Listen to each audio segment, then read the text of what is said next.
Hi, a very good evening, all of you. So, how are you guys doing? I've asked you a question with four options. So, please do answer.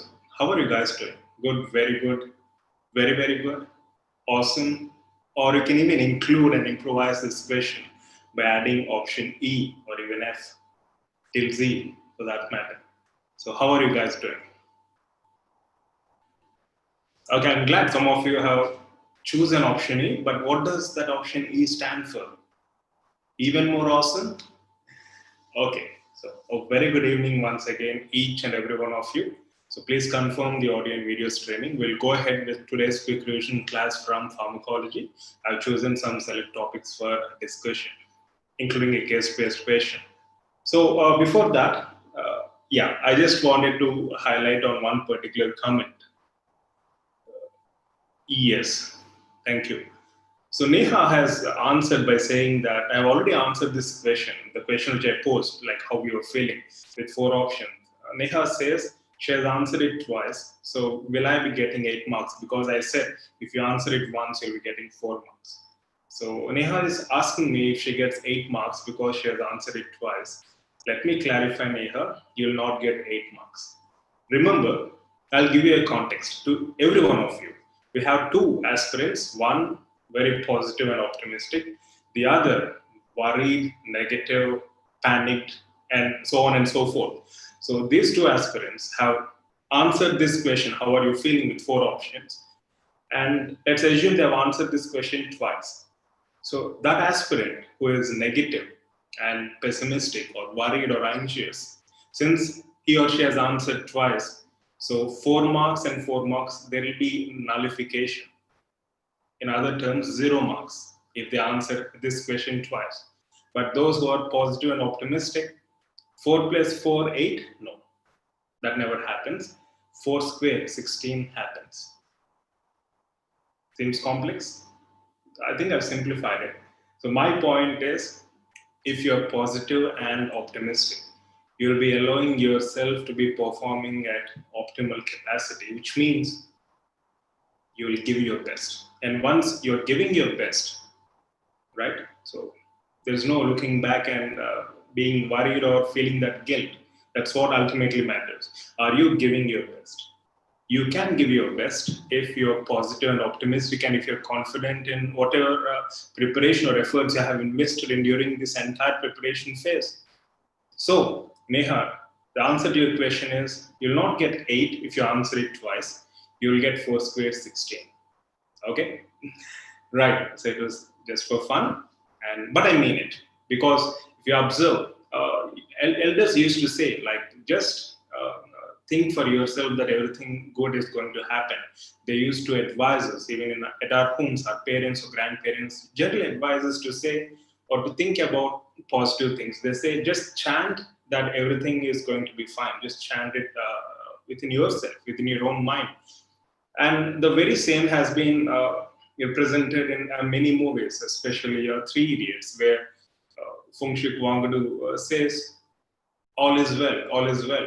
It's not that it's a kind of mantra which brings out all the positivity in itself, but it's a way or approach through which you are trying to channelize all the given resources and trying to seek positivity. Our mind is like a signal box.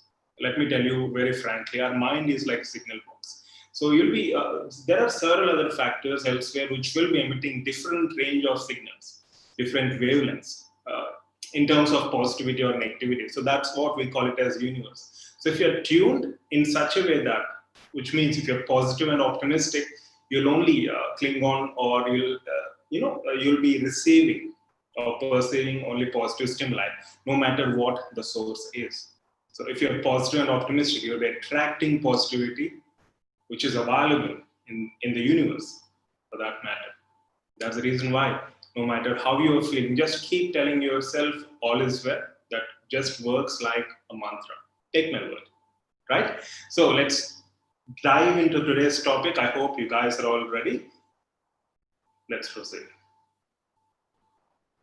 Beach shirt gives positive vibes. So do you want me to wear beach shirt? So definitely, I'll consider a request. Rana. Okay, since Rana is talking about beach shirts, so here is beach for you, Rana, and for every one of you. So whoever is planning on vacation, after December 16th, I'm giving you several inputs. Along with academic discussions, I'm giving you several general inputs. So I'm sure you'll be very, very thankful. Okay, I'm just kidding. So this is one of the amazing places which I would definitely recommend all of you. I mean, if not all together, at least segregated, to visit this wonderful, marvelous place, which is very pristine, shows the purity of Mother Nature. Seychelles, large group of islands in Eastern Africa. So it's somewhere in the ocean, right, in the Indian Ocean, and you'll find a group of several islands, and the habitables are at around 2 to 3 major islands. So we have Mahe, Pralin, and there is another island, Ladik. So 3 islands which we even visited during our time last before a year.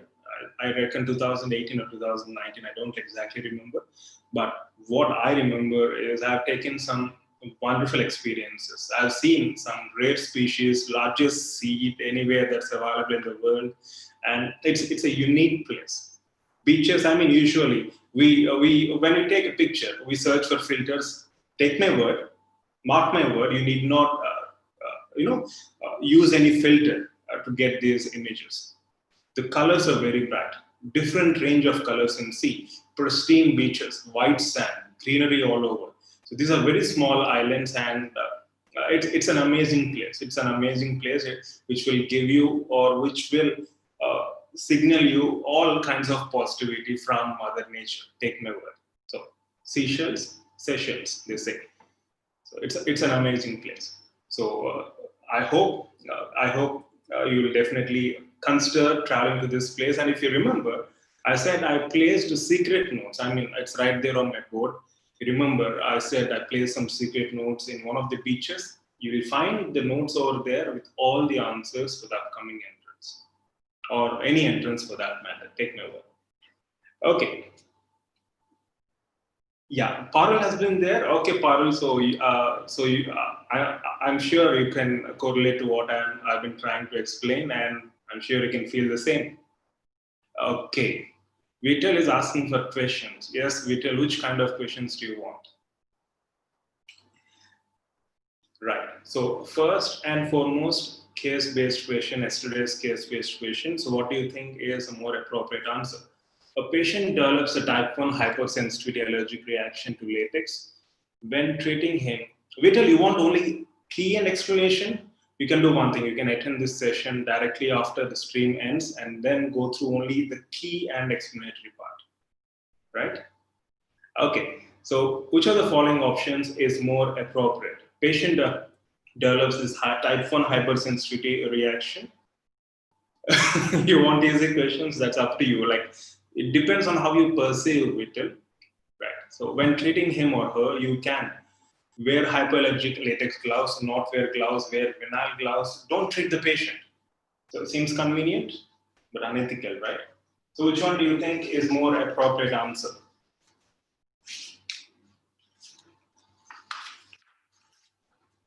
Very good. Vinyl or nitrile gloves, which I'm sure you're all familiar with. There's no point even in using these hypoallergic latex gloves, because there will be again sensitization and hypersensitivity, type 1 hypersensitivity.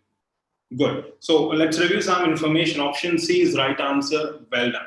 So wide variety of latex alternative infection control items have been appearing in marketplace in the past decade or so. The most widely recognized newer generations of vinyl and nitrile gloves, which do not cross-react with latex allergens, also have been developed. Products with designation hypoallergic, mentioned option A, are no longer labeled, or are no longer to be labeled latex alternatives, as they contain latex with a chemical coating over the latex. And also studies have shown that all non, so whatever the point here being that we have to go for replacement, right? So vinyl nitrile gloves are clear cut indications in such patients who have developed allergy to latex or known latex products. Consider this very, very important. Okay, so well done, everyone. Now let's move on to the topic proper. today's topic, today's subject, pharmacology, our 19th quick revision class. Let's see. So first question, assertion and reason. So assertion, antihistamines are life-saving drugs in anaphylaxis. Go through them carefully. I mean, be in the moment, because usually we are lost somewhere in past or in future, but be in the moment. That's what I'm trying to say when I say focus. So antihistamines are life-saving drugs in anaphylaxis. Reason, antihistamines effectively control certain immediate type of allergies. So what's your opinion or what's your take on this about both the statements? And also let me know if reason justifies assertion.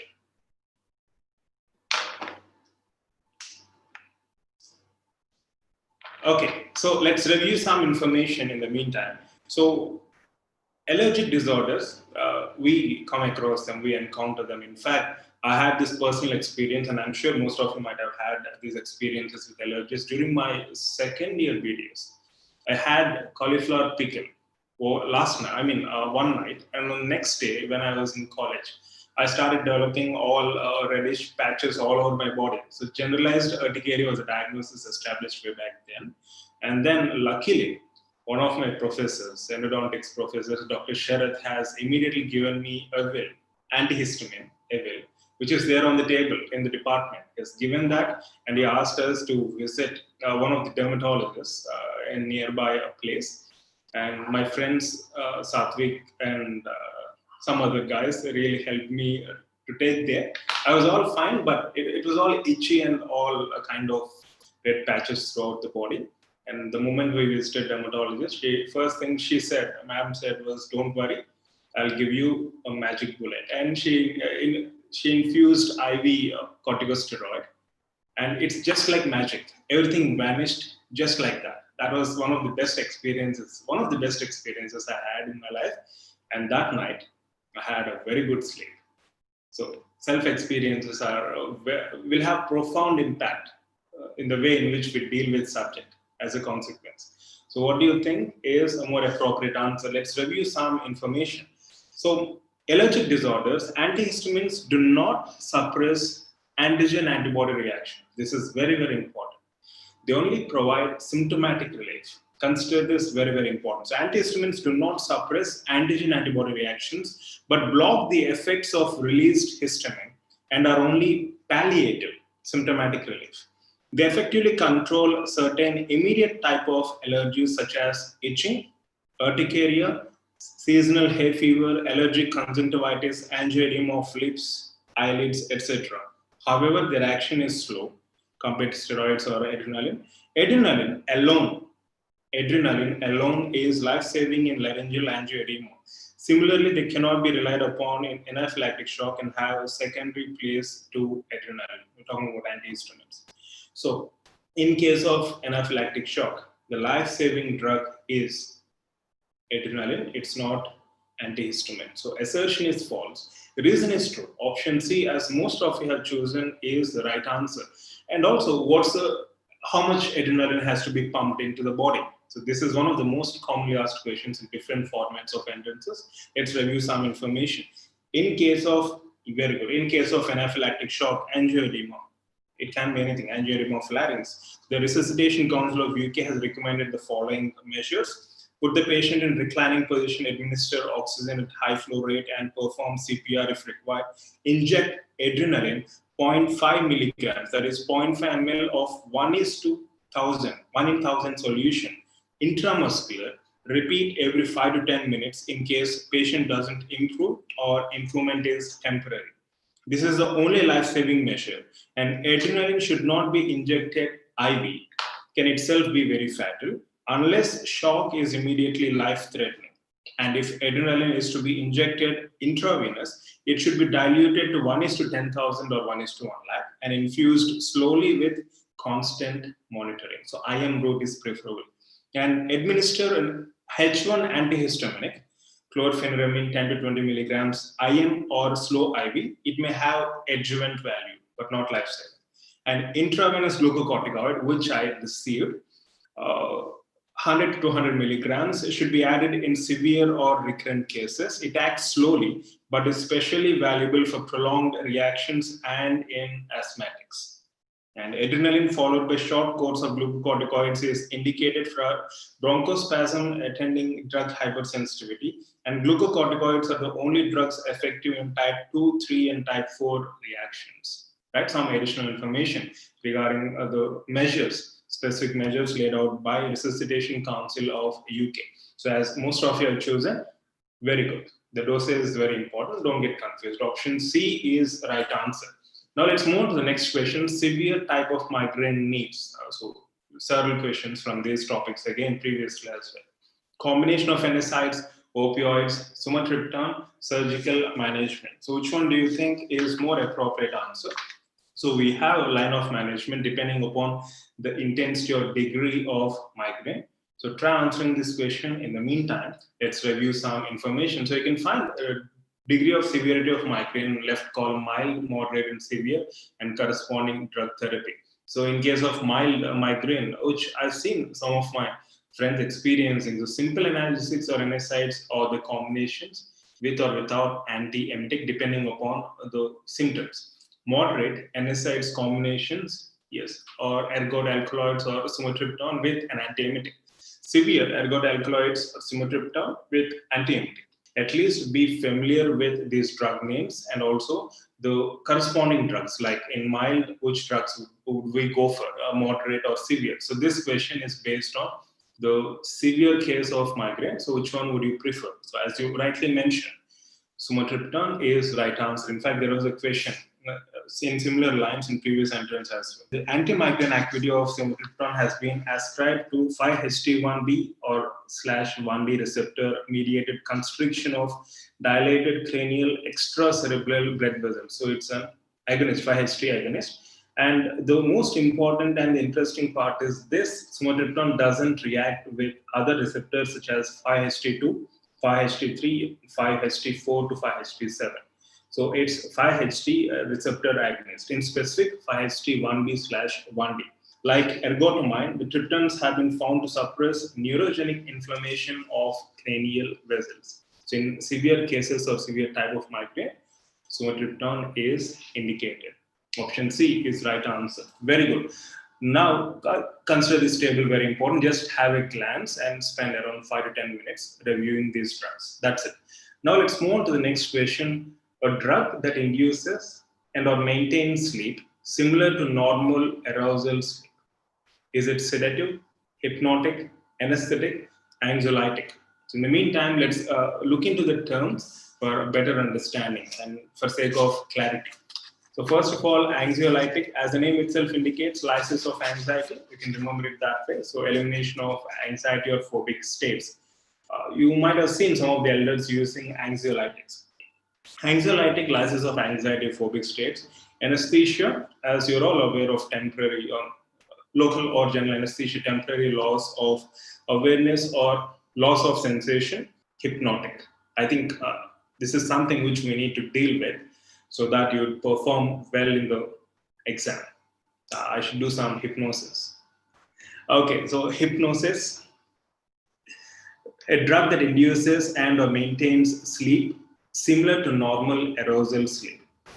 Hypnosis. Whereas sedative is a drug that subdues excitement and calms the subject without inducing sleep, though drowsiness may be produced. Sedation refers to decreased responsiveness to any level of stimulation, is associated with some decrease in motor activity and ideation. So different terms and their corresponding meanings. So a drug that induces and or maintains sleep similar to that of normal arousal sleep is hypnosis by definition, right? Whereas sedative without inducing sleep. So consider these distinctions very, very important, right?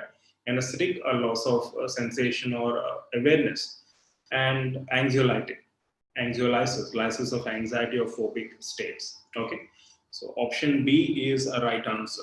Fine. Yeah. Now let's move on to the next question.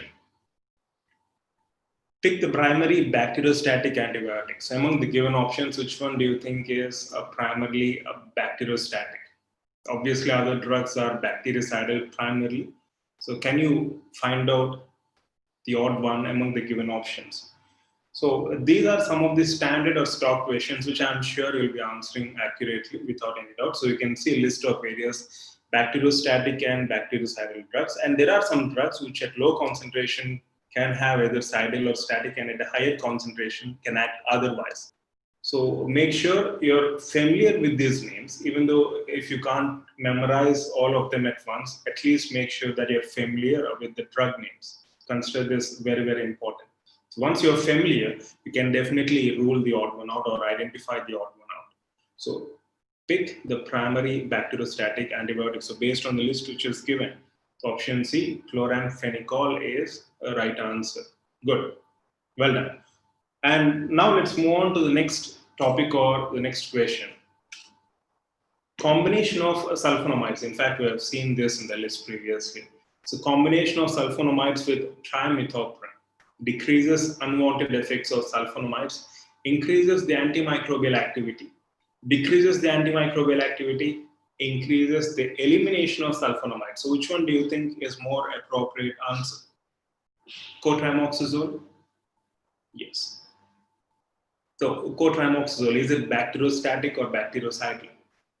Good, very good. So as you can see, sequential blockade. So this is considered to be very, very important. And it's a rationale for combining these two drugs, sulfonamide with trimethoprim, cotrimoxazole. So this combination is very effective. So this is sequential blockade in bacterial folate mechanism. So the fixed dose combination of trimethoprim and sulfamethoxazole is called cotrimoxazole. Individually, both sulfonamide and trimethoprim are bacteriostatic. If you remember, in the list we have seen cotrimoxazole as bactericidal. When you're combining these two bacteriostatic drugs, so we're seeing bactericidal action against many microorganisms. So maximum synergism is seen when the organism is sensitive to both the components. But even when it is moderately resistant to one component, the action of other may be enhanced. So it's like a bread and jam combination, right? Okay, so as you all rightly mentioned, option B, increasing of antimicrobial activity is more appropriate answer. Well done, sir. It is bactericidal. Good. Now, let's deal with the final aspect without wasting much of your time. Case-based question. Anko and Tenko visited that family physician with a chief complaint of headache. After taking history, the physician prescribed medication and has written TID on prescription, which is an abbreviation for context-based. So option A, twice a day. Option B, immediately. Option C, after meals. Option D, every 3 hours. So which one do you think is more appropriate answer? So Anka and Tenku visited the family physician with the chief complaint of headache because both of them are seriously preparing for the upcoming entrant. So obviously, when you are doing something very seriously, headache is a natural consequence. So doctor or physician has prescribed some medication, analgesic, I reckon, with TID, lettering it TID alongside the name of the medication. So what does TID stand for? Or what does TID mean in common parlance or in layman terms? So try to find out. Also, we'll discuss other additional shortcuts in tomorrow's quick revision class. Well done, everyone. Well done. So you asked for easy questions. I don't think so, but you've done extremely good. So regardless of the complexity of the patient, try to give your best. And if you have no idea, thumb rule, it's always better to leave out the question, right? And you can make some calculations like if you can answer 150 to 160 questions, depending upon the nature of question paper, you'll be on safe side. Along with that, if you can rule out two options, you can definitely go ahead, take the risk, calculated risk. And there are some questions which we might have no idea about. It's better to leave out those questions, right? I'm trying to generalize it. You can customize it depending upon the complexity of the question paper and depending upon your perception towards the same, isn't it? So I hope the session is useful, and you need any further clarification or you need any further assistance, you can always get back through mail 24/7 at proudtobedentist@gmail.com. Also, we are launching this practice test towards NEET MDS 2021. I hope most of you might have seen the video. So you're charging only 100 rupees. And all you need to do is just make the payment and then get back through mail, and you will get access to this practice test 2021 within 24 hours. So by tonight, mostly by tomorrow, those who are already paid will be getting access to this test, right? So we're working on it and we'll be providing you as soon as possible. You'll get all instructions through mail, right? And anything else? So as I started by saying, it depends on a perspective. Right now, what really matters is how you're perceiving the given intent, how you're perceiving the given situations. If you're positive, right? So this is a transmitter. We have signals over here. And also there are so many transmitters, various factors transmitting various stimuli, positive and negative. So depending upon the frequency you are in, you'll be seeking that accordingly, right? So be positive. All is well, all was well, all will be well. Everything will be absolutely fine. Take my word. Just believe in yourself. No matter how it was in the past, no matter how it's going to be in the future, if you're giving your best now, the best things are out there waiting for you. Take my word, right? So all is well once again. So wish you all the best. Love you all. Good night. Take care. I'll see you again tomorrow in another quick revision class. We'll also add up, some of you are asking for COVID-19 related questions, implant related questions, additional topics, image-based questions. So we'll try to incorporate them as well in the coming days. Okay. So wish you all the best, guys. Keep smiling. Give your best.